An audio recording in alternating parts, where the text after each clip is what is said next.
Salut tout le monde, voici la capsule 11.1 de votre cours de programmation orientée objet. Aujourd'hui, on parle d'interface. Quand on parle d'interface en C# et dans d'autres langages orientés objet, on ne parle pas de l'interface homme-machine, c'est-à-dire ce avec quoi l'utilisateur du programme interagit, les boutons, les fenêtres, etc. On veut plutôt parler d'un type de classe abstraite, disons, bonifiée, qu'on appelle une interface. C'est complètement différent, ça n'a rien à voir, donc il ne faut pas mélanger les deux, évidemment. C'est le même mot, mais ça ne veut pas du tout dire la même chose. Une interface, c'est effectivement comme une espèce de classe entièrement abstraite, de laquelle nos autres classes concrètes pourront dériver. Le but de faire une classe, une interface, une classe entièrement abstraite, c'est de permettre de créer une espèce de contrat qui nous assure que lorsqu'une classe dérive de cette interface-là, elle implémente tout le temps ces affaires-là, mais qu'il n'y a pas en plus d'attributs ou de trucs comme ça qui viennent avec, comme ce serait le cas d'une classe généralement. Donc, je vous donne un petit exemple concret pour qu'on puisse bien voir de quoi il s'agit. Reprenons notre cas des rectangles et des formes. On revient à ça. J'avais autrefois, dans cet exemple-là, la forme qui était une classe abstraite, la forme 2D qui était une classe abstraite qui dérivait de la forme. Mais là, supposons que j'enlève tout ça et je décide que je remplace ça par l'interface forme 2D affichable.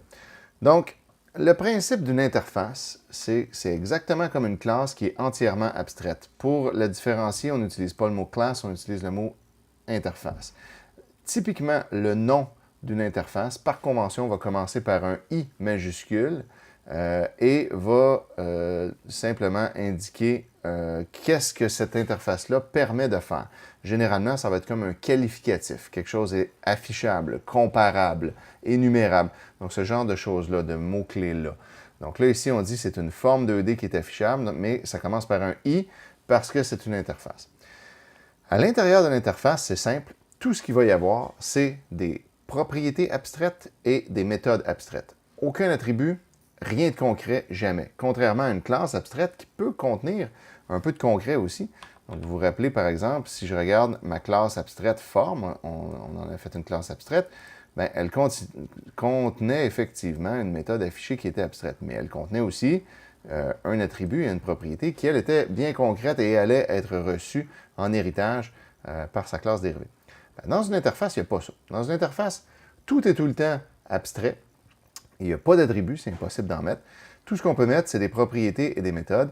Et étant donné que tout est tout le temps abstrait et prévu pour être dérivé, bien, on n'a jamais même besoin d'utiliser les mots-clés public, abstract ou virtual. On fait simplement énumérer des trucs et c'est convenu d'avance que automatiquement, tout ça c'est public, tout ça, c'est virtuel parce que ça va nécessairement être overridé. Et tout ça, c'est abstrait. Parce que tout ce qui est dans une interface est abstrait. Alors, c'est extrêmement simple de rédiger une interface. Ce qu'on a ici, par exemple, c'est que je détermine que pour qu'une forme 2D soit affichable, il faut qu'elle ait une propriété hauteur qu'on puisse aller chercher. Donc, un get en hauteur, un get de largeur et un get d'air. Donc, ça me fait une forme 2D. J'ai une forme 2D, j'ai deux dimensions, puis je peux aller chercher ces deux dimensions-là. Si j'ai deux dimensions, je peux avoir l'horaire. L'aire de cette forme-là est en deux dimensions, donc elle a une aire. Et en plus, elle est capable de s'afficher, puisque je dis que c'est une forme 2D affichable, donc je mets une méthode affichée qui ne retourne rien, qui ne prend pas de paramètres. J'aurais pu en mettre des paramètres si j'avais eu besoin de le faire, mais ce n'est pas le cas. Et je mets tout de suite le point-virgule là, puis il n'y a pas de corps à ça. Donc tout ça, c'est abstrait. Et ce que ça nous dit, c'est lorsqu'une classe va dériver de cette interface-là, on est garanti qu'elle va avoir une hauteur, une largeur, une aire, donc ça va être une forme 2D, et qu'elle va pouvoir s'afficher, donc elle va être affichable. Donc c'est extrêmement facile de faire ça. Une fois que ça c'est fait, ben on peut faire une classe rectangle, donc je reprends ma classe rectangle que j'avais dans les autres exemples, mais je la modifie pour qu'elle dérive maintenant de i-forme 2D affichable, plutôt que de mes formes 2D abstraites que j'avais avant. Là, à ce moment-là, sa job à elle, c'est de s'assurer qu'elle va avoir une propriété hauteur qui contient un get et qui va nous retourner un entier. Donc, c'est ce qui est spécifié dans l'interface. Qu'elle va avoir une propriété largeur qui retourne un entier et qui a un get. Qui va avoir une propriété R qui retourne un entier et qui a un get. Et qui a une méthode affichée qui ne prend pas de paramètres et qui ne retourne rien. Aussitôt que j'ai fait ça, j'ai implémenté mon interface. Si je n'ai pas fait ça, par exemple, si je ne mets pas le get de hauteur, à ce moment-là, je vais avoir une erreur au niveau de l'héritage ici, puis ça va nous dire rectangle n'implémente pas le hauteur.get. Puis là, ben, on ne peut pas compiler. Puis là, il va nous donner une erreur ici. Donc là, je vais mettre le get. Par contre, remarquez que dans les propriétés, iForm 2D affichable, je suis obligé de mettre un get, mais il n'y a rien qui dit que je ne peux pas mettre aussi un set. Donc ça, c'est à moi de décider ce que je veux faire. Je pourrais mettre un set privé, public, protégé. Je pourrais ne pas en mettre. Ce qui compte, c'est que j'ai implémenté ce que l'interface demande, mais je peux évidemment faire plus. Puis après ça, comment je l'implémente, c'est entièrement libre à moi, en autant que je respecte les types de données. Donc ici, mes propriétés de hauteur et largeur, ben, j'ai fait des attributs qui leur correspondent, puis je décide que mon get il va retourner ces attributs-là. Et j'ajoute en plus un set que j'ai mis privé, mais que je n'étais pas obligé nécessairement, dépendamment de comment je veux faire ça, qui lui, ben, va permettre de setter. Petite remarque maintenant, on s'habitue à utiliser des exceptions maintenant qu'on sait comment ça marche. Donc, je vérifie si ma valeur est trop petite ou trop grande. Je lance une exception, hauteur invalide. Puis après ça, je peux setter ma valeur directement. Je n'ai pas absolument besoin d'un else, étant donné que si je n'ai pas lancé l'exception, je suis encore ici et je peux donc nécessairement faire ça en sachant que ma valeur est valide. Si elle ne l'était pas, j'aurais lancé une exception et je serais sorti de là immédiatement. Donc ça, c'est réglé. Et ensuite, la largeur, même chose, je fais exactement la même affaire. L'air, j'ai décidé, moi, de faire ça comme une propriété calculée. Donc, je retourne un calcul avec la hauteur et la largeur. Je n'ai pas d'attribut qui va avec. Mais peu importe, c'est à moi de gérer ça comme je veux. Ce qui est important, c'est que j'ai une propriété R qui retourne un entier et qui a un get dedans. Après ça, je fais ce que je veux avec ça. Je l'implémente comme je veux. Je rajoute des détails si je veux. Et ensuite, ben, je dois avoir une méthode affichée qui retourne rien, qui accepte rien et qui donc va afficher quelque chose. Puis là, ben, comment j'affiche, c'est moi qui décide. Donc, je laisse ma propriété afficher comme elle était. En plus de ça, je rajoute un override de toString. Comme ça, je l'avais déjà, donc je l'ai gardé, qui permet de retourner une chaîne qui nous décrit notre rectangle. J'ai décidé de le faire ça comme ça. Théoriquement, ça aurait pu être ce qui fait dans la méthode affichée. Aurait pu directement être passé dans l'override de toString, mais ça, c'est mon call aussi. Et j'ai donc rajouté des attributs, des constantes. Donc, c'est la seule chose qu'on a à faire quand on implémente l'interface, c'est de s'assurer qu'on implémente tout ce qui était défini dans l'interface. Après ça, je rajoute tout ce que je veux et tout ce dont j'ai besoin, c'est mon call et je l'implémente de la façon que je veux. Remarquez que de la même façon que comme l'interface, on sait d'avance que tout est public, tout est abstrait et tout est virtuel, donc il n'y a aucun mot-clé de la sorte ici. Ben, lorsque je les implémente, je n'ai pas besoin de mettre override. Partout où j'ai mes propriétés et ma méthode, je n'ai pas besoin de mettre override. Même si je mets override, à ce moment-là, il va me donner une erreur. Donc, on va ne rien mettre et ça va être correct. Donc, c'est quand même simple la façon de faire. Puis après ça, ben, je peux, dans mon main, me déclarer un rectangle et lui demander de s'afficher comme d'habitude. Donc ça, mon rectangle fonctionne comme c'est prévu, évidemment. Le rectangle, il fait ce qu'il a à faire. Mais là où ça devient intéressant, c'est que comme mon rectangle dérive, ou on va dire souvent dans le cas d'une interface, implémente l'interface iForm 2D affichable, ben, le rectangle est une iForm 2D affichable. Ce qui veut dire que je peux me déclarer un iForm 2D affichable et lui faire référer à un nouveau rectangle. Et après ça, je peux demander à la forme de s'afficher. Donc ça, c'est un des avantages intéressants de l'interface, c'est que comme j'en dérive, ben, je peux en être une. Donc le rectangle est une forme 2D affichable. Fait que je peux avoir des formes 2D affichables qui réfèrent à différents types de formes, mais je sais que chacune d'entre elles, lorsque je vais faire F, je vais avoir accès à afficher, à R, à hauteur, à largeur. C'est les choses que j'ai tout le temps, parce qu'une forme 2D affichable, c'est ça qu'elle nous propose. C'est les seules affaires que j'ai.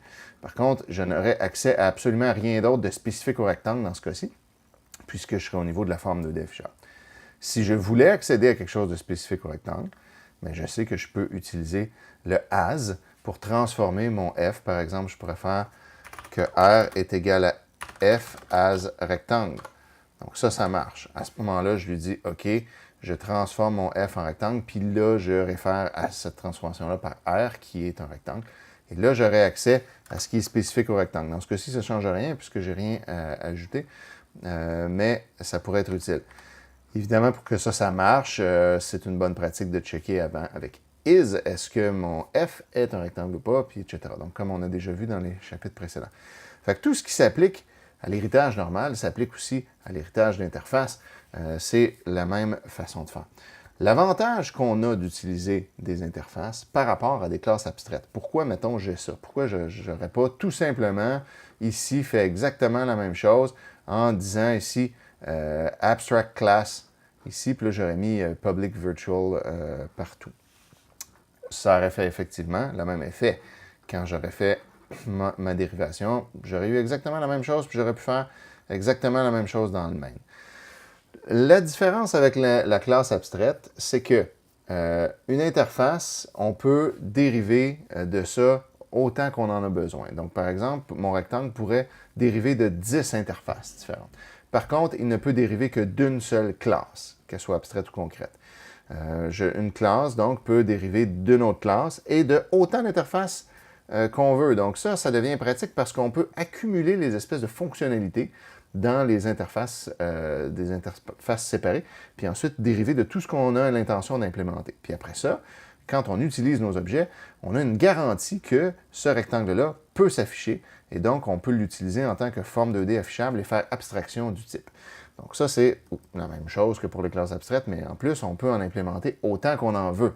Donc ça, c'est vraiment très pratique. En plus de ça, ben, l'interface nous amène absolument rien de concret, donc c'est extrêmement lousse. Ça nous dit juste, assure-toi d'implémenter ces affaires-là, puis je te laisse tranquille, je te donne rien d'autre, il n'y a rien d'autre qui se passe. Donc c'est quand même clean et c'est facile à faire. Je vous donne un petit exemple de pourquoi c'est utile, ça peut être utile des interfaces. Exemple qui m'a été prêté par mon collègue Pierre Prudhomme. Donc supposons qu'on a des classes qu'on veut implémenter. On veut implémenter une classe animale, puis une classe insecte et une classe oiseau qui seraient des animaux. Et là, on aurait une classe moustique et une classe coquerelle qui seraient des insectes, et une classe hirondelle et une classe autruche qui seraient des oiseaux. Fait que là, on se dit, je dois implémenter tout ça. Qu'est-ce que je vais faire? Bien, je commence en me disant, tiens, pas compliqué, je fais ça en arborescence comme ça, et je pourrais dire, par exemple, les 3 classes d'en haut seraient des classes abstraites. Donc, un animal aurait certaines caractéristiques que tous les animaux ont, par exemple, une taille et un poids, mettons, et de là dérive la classe abstraite insecte qui reçoit ce qu'il y a de l'animal, mais qui rajoute des trucs par-dessus.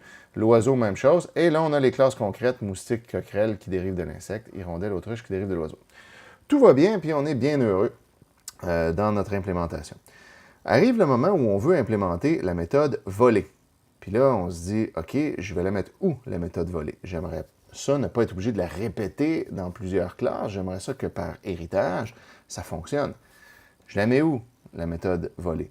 Ben, je peux clairement pas la mettre dans l'animal parce que pas tous les animaux vont être volants dans la vie. Même si là, en ce moment, j'ai l'impression que ça ressemble à être un peu le cas. Ça ne marchera pas parce que, regardez, une autruche, ça ne vole pas. Donc là, je la mets où d'abord? Si je la mets dans l'insecte, ben là, j'ai un problème parce qu'une coquerelle, ça ne vole pas non plus. Si je la mets dans l'oiseau, ça marche pas. Fait que là, je la mets où? Je suis obligé de l'implémenter directement dans moustique. Puis là, il n'y a pas d'héritage. Fait qu'il faut que je la colle, je la copie-colle dans hirondelle et dans tous les autres animaux volants potentiels. C'est vraiment pas le fun de devoir faire du copier-coller alors qu'on a une belle structure qui nous permettrait de faire tout ça par héritage. Fait que là, qu'est-ce qu'on se dit d'abord? On se dit, ben voilà, OK, c'est juste ma structure est pas bien faite. Je vais la modifier. Je vais dire à la place, j'ai l'animal, de laquelle dérive la classe abstraite volant et la classe abstraite non-volant. Et là, coquerelle et autruche dérivent de non-volant, moustique et hirondelle dérivent de volant. Et là, je vais mettre ma méthode voler dans volant. Donc ça, c'est très logique et ça va marcher. Tous les volants vont en hériter, tous les non-volants ne l'auront pas, puis mon problème est réglé. Fait que là, on se dit, et voilà, my job here is done. Mais là, le problème, c'est qu'arrive tout à coup la demande d'implémenter la méthode plumer. Donc, on aimerait ça pouvoir plumer les oiseaux pour donc enlever leurs plumes avant de les consommer, par exemple. Donc là, qu'est-ce qu'on fait? Bien là, plumer, je vais le mettre où?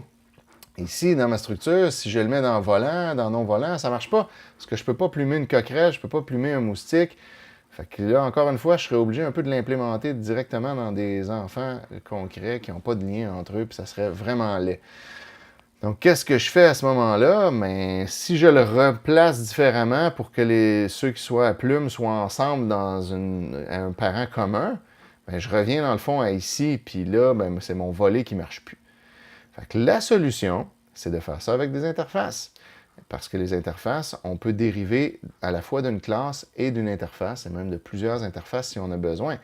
Donc, on se retrouve alors avec cette structure-là, qui semble un peu plus compliquée à regarder, mais vous voyez, c'est très simple. En réalité, ce qu'on a, c'est qu'on a la même chose que dans ma première tentative. J'ai l'animal, de laquelle dérivent insectes et oiseaux, et hirondelles et autruches sont des oiseaux, moustiques et coquerelles sont des insectes, c'est la même chose que ce que j'avais ici. La différence, c'est que j'ai inséré l'interface iVolant, qui contient la méthode volée, et l'interface iPlumable, qui contient la méthode plumée. Et là, je vais dire ceci, c'est des interfaces, et lorsqu'on les implémente, bien, on implémente ces méthodes-là. Et là, je vais simplement dire moustique et hirondelle implémente iVolant. Et puis, autruche et hirondelle. Et en plus, on en rajoute un autre, le ptérophore blanc est un insecte qui a des plumes, donc qui peut être plumé. Donc, vous voyez, ça semble beaucoup plus compliqué quand on le voit le dessin, mais en réalité, c'est très simple. C'est juste qu'on a notre même structure qu'au début, mais on rajoute des interfaces en disant, ben, c'est juste cette interface-là, et tous ceux qui en ont besoin dérivent de ça. Parce que le moustique peut dériver d'insectes et aussi de iVolant.